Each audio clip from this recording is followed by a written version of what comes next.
Hi, my name's Phil. I like talking about politics, and in this video, I'd like to discuss the report that the government has dropped its plans for reforming our failing railways because Sunak doesn't think it's a priority.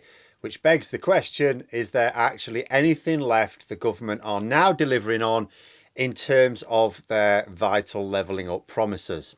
It would seem not. But first, if you'd like to be notified of daily news and politics, please subscribe to the channel. So, as I've said in the past, the Conservatives won the 2019 general election on the back of three main policy areas, I suppose, although only two of them were policies. First, ending the Brexit divisions and endless negotiations. That's failed. Not only are the Conservatives still seeking to divide over Brexit, it's now again, we've had Jacob Rees-Mogg saying the fact that Brexit's not delivering is all the fault of Remainers. But the negotiations are now officially endless. We can never stop negotiating Brexit because there will never be a time when the EU or the UK stop legislating for their respective markets, and every time there's a difference there needs to be negotiations as to how we deal with that. Second, that Boris Johnson wasn't Jeremy Corbyn. Corbyn's no longer even a Labour MP now. And third, levelling up left behind regions of the country that were, left after industry collapsed from the last Conservative government. And it's this third one which the Conservatives quite openly said they needed to focus on. Shortly after the general election win, Boris Johnson said that he'd only borrowed votes from the red wall areas. He said, we understand we need to deliver investment in order to earn the right to retain those votes at the next election. Which is frankly one of the most honest things he ever said. Only the Conservatives have not done this. In fact, I cannot think of a single levelling up promise which has actually been met. The 40 new hospitals, always a joke. They were going to be refurbishments of existing hospitals. But rhetoric aside, that still needed doing. I mean, what's the point of building genuinely new hospitals anyway if you don't have the staff to run the existing ones? But even the refurbishments are not happening. There are hospitals using struts and scaffolding to stop the ceilings falling down on patients and staff. These are buildings which have long passed their useful end, and they should have had this matter dealt with earlier. They should have been refurbished, rebuilt, whatever, earlier. They're still not being replaced even now. The railways was a huge part of the levelling up promise. Absolutely massive. Of course, transport is key to regenerating economies. But every time there was a new announcement, what that new announcement was cuts from the plans. And when the cuts were announced, where were they? Oh, those left behind areas that the Tories had promised to help catch up. The fact of the matter is that the gap between affluent areas and more deprived areas has actually widened. The real test of levelling up would not be individual projects anyway, but their impact on local economies. Was the gap narrowing? No. Because far from helping these struggling economies, the Tories have just further squeezed them. They're trying to put all their faith now in these new Brexit free ports, but this is an insulting white elephant. At best, all free ports do, at the very best, if they actually work, is transfer investment from one place to another. They don't grow the economy. They don't increase overall levels of investment. Now, you could still argue that might be fine if it's used to redistribute investment around the country, a sort of a way of levelling up via rebalancing. Only free ports also attract criminals as well. So whenever a free port has been done, and it doesn't matter in which country it is, whether it's this country, we've had free ports, the Conservatives got rid of those. We've had free ports around Europe, we've had free ports other parts of the world. They've never actually worked to boost the local economy or even the national economy. There's never a net benefit to the host nation. It just attracts criminals. It allows criminals to make more money. It was actually the Conservatives under Cameron, as I say, who closed our last one down about a decade ago because they were pants. And there's a huge corruption scandal centred around the one in Teesside, which I would anticipate blowing up at some point in the future. So all the Conservatives really had left was Great British Railways. This was the thing now. This was supposed to be like a central operator who'd be responsible for the railways themselves, the timetabling, fare collection. It was all supposed to be universal, looking at it from a certain point of view. You could almost talk about it as being a move towards nationalisation.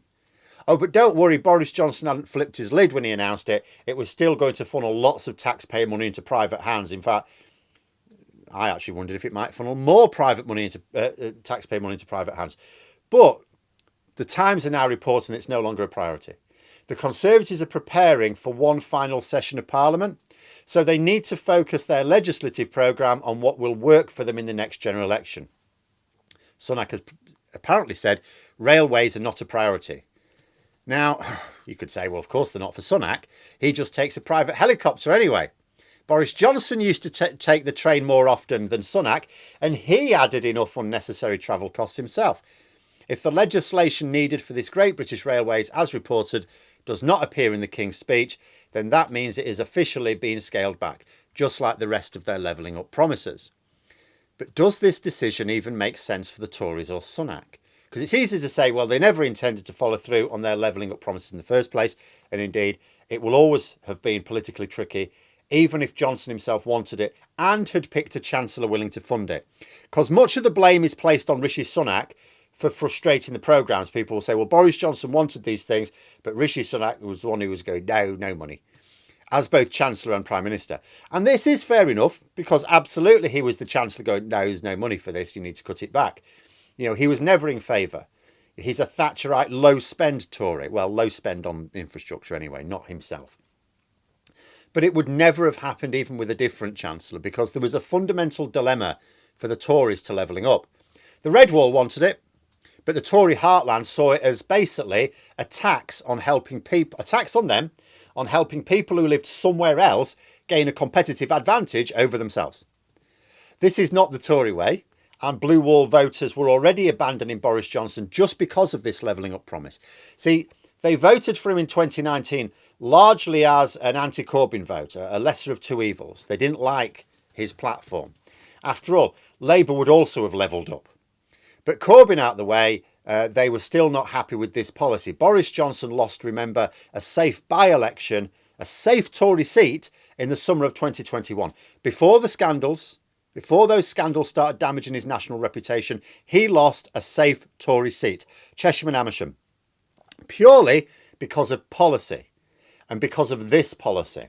If Johnson had avoided the scandals and had a Chancellor who was in step with him, they would still have lost those Blue Wall voters.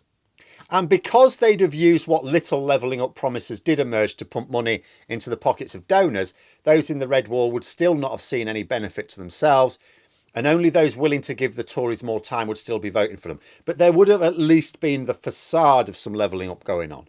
But it was always a doomed policy, because they would be losing their core supporters.